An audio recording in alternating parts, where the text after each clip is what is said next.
টানটান উত্তেজনায় 2-0 গোলে হরিয়ানা জেতার মধ্য দিয়ে শেষ হল ইন্টার ইউনিভার্সিটি ওমেন্স ফুটবল প্রতিযোগিতা। গত 9 জানুয়ারি থেকে মেদিনীপুরে বিদ্যাসাগর বিশ্ববিদ্যালয়ের আয়োজনে শুরু হয়েছে all India inter university women's football প্রতিযোগিতা, যার বর্ণাঢ্য শোভাযাত্রার মাধ্যমে উদ্বোধন ঘটেছে গত 8 জানুয়ারি।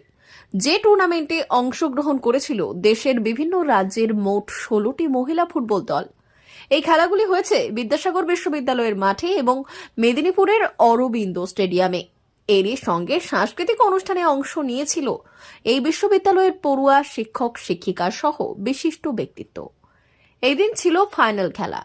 সর্বশেষ এই ফাইনাল খেলায় হরিয়ানার গুরু জাম্বেশ্বর ইউনিভার্সিটি অফ সায়েন্স 2-0 গোলে পরাজিত করে অমৃতসরের গুরু নানক দেব ইউনিভার্সিটিকে। গুরু জাম্বেশ্বর ইউনিভার্সিটি অফ সায়েন্স হরিয়ানার তরফ থেকে একটি গোল করে অঞ্জু বিষ্ণই এবং নিকিতা বিষ্ণই। গত কয়েকদিন ধরেই এই খেলাকে নিয়ে তুমুল উত্তেজনা ছিল বিদ্যাসাগর বিশ্ববিদ্যালয় ক্যাম্পাস ও অরবিন্দ স্টেডিয়ামে।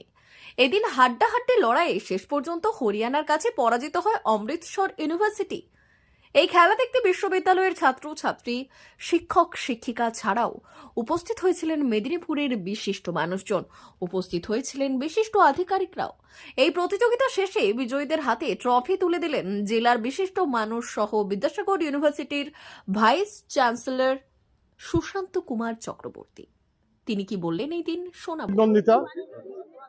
কেউ জিতবে কেউ হারবে এটা শিখি, কিন্তু আমাদের অনেক দোলাচলে দুলিয়ে হরিয়ানা যে বিশ্ববিদ্যালয় সে চ্যাম্পিয়ন হলো এবং তীব্র প্রতিদ্বন্দ্বিতার মধ্যে আমাদের পাঞ্জাব থেকে আসা গুরু কি দেব যেন গুরু নানক দেব ইউনিভার্সিটি পরাজিত হলো।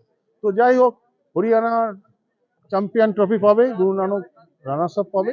আমরা আমাদের জাজদের থেকে আমরা জানতে পারবো বেস্ট প্লেয়ার কে হলো এই এতদিনের খেলার উপরে, আর আমরা দেখবো যে বেস্ট গোলকিপার কে হলো। এই 4টে মূলত ট্রফি আমরা আমাদের এআই শুট থেকে নিয়ে আমরা আমাদের মতো করেছি এবং সেটা দিচ্ছি। আর হয়েছিল বলতে আমি আগের সাথে বলেছি, আজকের দিনটা হচ্ছে যে নতুন করে শুধু পুরুষ কেন্দ্রিক জগতে নতুন করে মহিলাদেরকে তুলে আনার দিন।